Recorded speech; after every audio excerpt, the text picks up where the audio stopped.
మీ కుటుంబ శాంతి, ఆరోగ్యం, ఆర్థిక అభివృద్ధి కోసం రుద్రాక్ష మహాపూజలో తప్పక పాల్గొనండి. ఇప్పుడే నమోదు చేసుకోండి.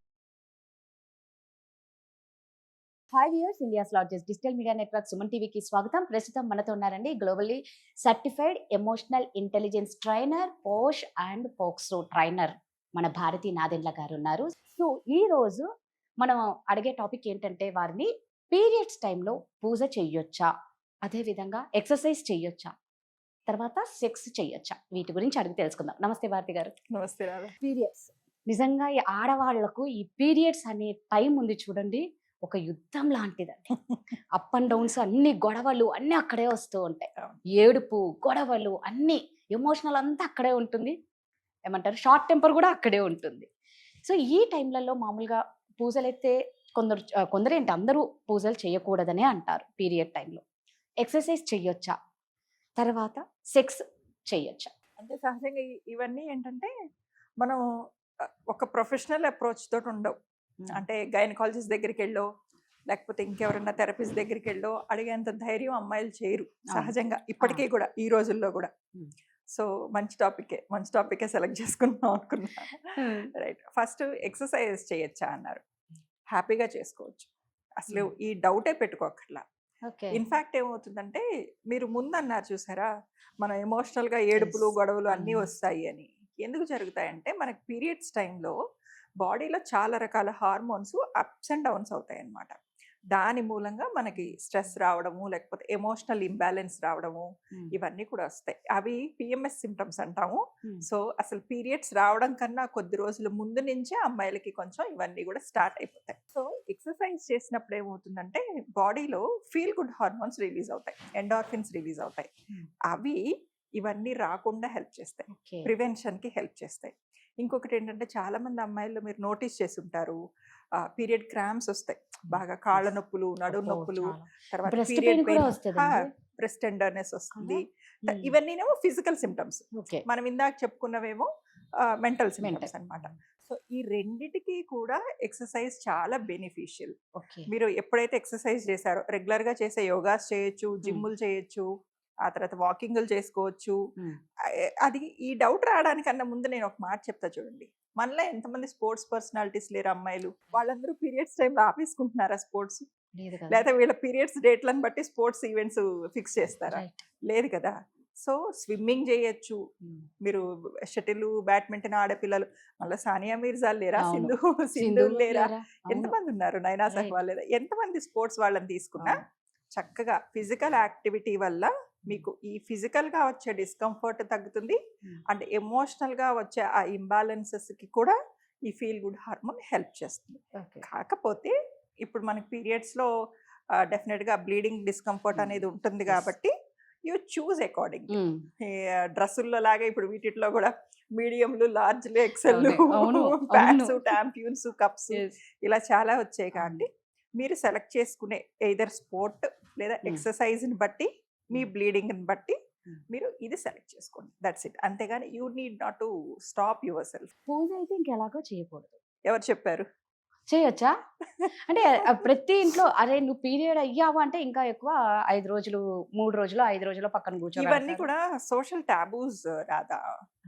అంటే పీరియడ్స్ వచ్చాయి అంటే ఆడపిల్లని ఆ 3 రోజులు ఇంట్లో నుంచి బయట ఉంచడం, ఒక మూలను కూర్చోబెట్టడం, పూజకి దూరంగా ఉంచడం, ఇవన్నీ అసలు ఎక్కడ మొదలయ్యాయంటే, ఓల్డ్ డేస్లో మనకి లైఫ్ స్టైల్ ఇంత సొఫిస్టికేటెడ్గా లేదు. అంటే మిషనరీ కానివ్వండి, మనకి హెల్ప్ కానివ్వండి లేదు. పప్పు రుబ్బడం అంటే కూర్చుని రోల్లో రుబ్బాలి, అవునా? ఇల్లు చిమ్మడం అంటే గదులు చిమ్మాలి, తుడవడం అంటే కింద కూర్చొని తుడవడము. పూజ అంటే కూడా ఎట్లా అంటే, పాత రోజుల్లో సహజంగా మగవాళ్ళు పూజ చేసేవాళ్ళు, ఆడవాళ్ళు పూజ చేయరు. మగవాళ్ళు పూజ చేస్తే ఆడవాళ్ళు పూజ గది శుభ్రం చేయడం, తర్వాత దేవుడి సామాన్లు కడిగి పెట్టడం, పువ్వులు కోసుకొచ్చి ఇవ్వడం, బావి నుంచి మడితో నీళ్లు తీసుకొచ్చి ఇవ్వడం, ఆ తర్వాత నైవేద్యం, మహానైవేద్యం వండి పెట్టడం, ఇలాంటివి చేసేవాళ్ళు. సో మీరు బ్లీడింగ్ కండిషన్స్ లో ఉన్నప్పుడు ఇవన్నీ ఇబ్బంది కలుగుతాయి. కాబట్టి పూజ గది అంటే ఇప్పుడు మనకున్న అపార్ట్మెంట్లలో లాగా చిన్న ఒక చెక్క గుట్టో లేకపోతే ఒక రెడీమేడ్ చిన్న మందిరమో కాదు. ఆ రోజుల్లో ఒక గది సపరేట్ గా ఉండేది. ఇవన్నీ కూడా వాళ్ళకి పాపం ఫిజికల్ గా రెస్ట్ దొరకకుండా స్ట్రెయిన్ అయిపోతారు. కాబట్టి ఆ రోజుల్లో అలా ఒక 3 రోజులన్నా కనీసం వాళ్ళకి విశ్రాంతి ఇద్దాము, అన్న పద్ధతి కోసం ఉంచినవి. అంతేగాని దానివల్ల ఇప్పటికీ కూడా ఆడపిల్లల్ని మీకు ఒక క్లయింట్ది చెప్తా. మొన్న రీసెంట్గా 10th క్లాస్ ఎగ్జామ్స్ అయ్యాయి కదా, వాళ్ళ అమ్మ ఎంత చాదస్తురాలంటే 10th క్లాస్ ఎగ్జామ్ రాయనివ్వాలి ఆ పిల్లని, పీరియడ్స్ వచ్చాయని. ఎందుకు అంటే నువ్వు బుక్స్ ఎట్లా పట్టుకుంటావు, పేపర్ మీద రాస్తున్నావు అంటే అక్షరం సరస్వతితో సమానం కాబట్టి స్పెసిఫిక్గా నేను ఇవాళ ఈ టాపిక్ అనుకోగానే నాకు ఇది స్ట్రైక్ అయింది, ఇది చెప్పాలి అని. దయచేసి అందరికి మీడియా వాళ్ళకి చెప్తున్నా, మీ ఈ సుమన్ టీవీ ద్వారా తల్లిదండ్రులందరికీ చెప్తున్నా, అమ్మ పీరియడ్స్ అంటే ట్యాబు కాదు, అది ఒక ఫిజికల్ ఫినామినా అంతే. ఎవ్రీడే వచ్చే ఒక హార్మోనల్ సైకిల్. దీనికోసం పిల్లల భవిష్యత్తులు పాడు చేయదు. అంటే ఇప్పుడు ఆ పిల్ల అమ్మాయి ఎగ్జామ్ రాయలేదు, ఆ అమ్మాయి బోర్ నేర్చుకుంటా అంటే 1 year వేస్ట్ అయిపోతుంది, వేస్ట్ అయిపోయింది. సెప్టెంబర్ రాసుకుంటుంది అంతేగాని నువ్వు పేపర్ ముట్టుకోవడానికి లేదు, పుస్తకాలు ముట్టుకోవడానికి లేదు. అమ్మాయికి 2 ఎగ్జామ్స్ పోయాయి. ఎందుకు అంటే అక్షరం సరస్వతితో సమానం కాబట్టి.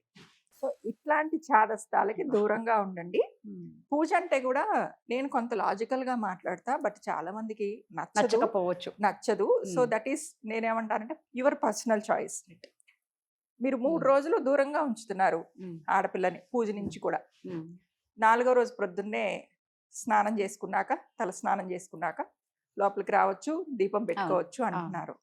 4వ రోజు వాళ్ళకి బ్లీడింగ్ కావట్లేదని మీకు కన్ఫర్మ్ గా తెలుసా?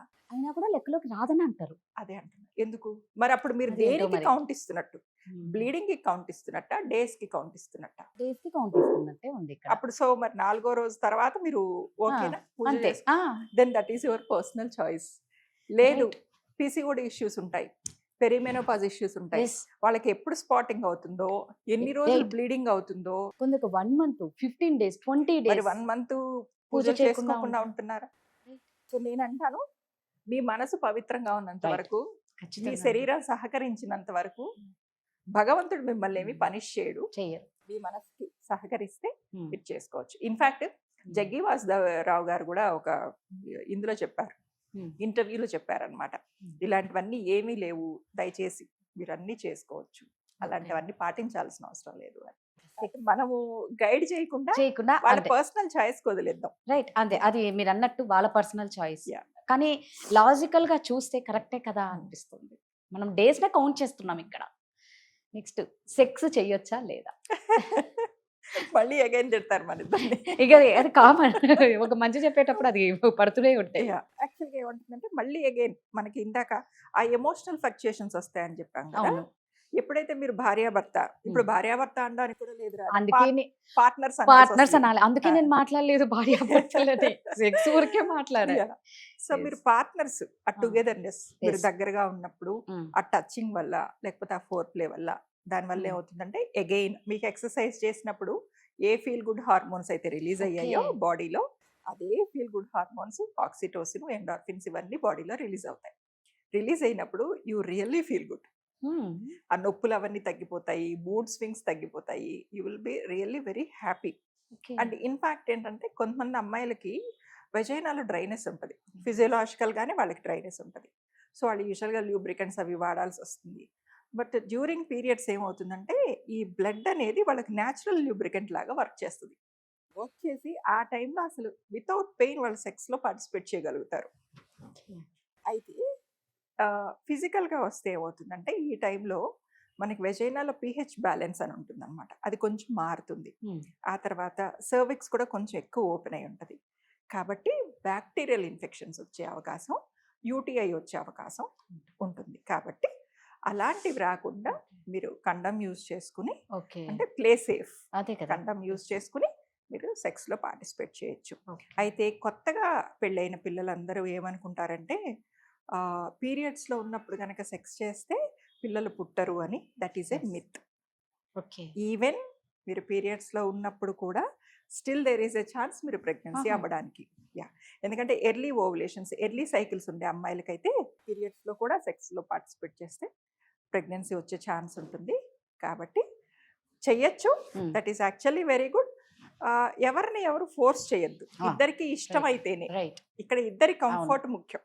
ఇద్దరికి ఇష్టమైతే హ్యాపీగా పార్టిసిపేట్ చేయొచ్చు. కాకపోతే సేఫ్గా పార్టిసిపేట్ చేయండి, కండమ్ యూజ్ చేసుకుని యూ కెన్ పార్టిసిపేట్. సో హ్యాపీగా ఎక్సర్సైజెస్ చేసుకోవచ్చు, మీ మనసు శరీరం సహకరిస్తే పూజలు చేసుకోవచ్చు, అండ్ సెక్స్ కూడా చేయొచ్చు విత్ సేఫ్. థ్యాంక్ యూ అండి.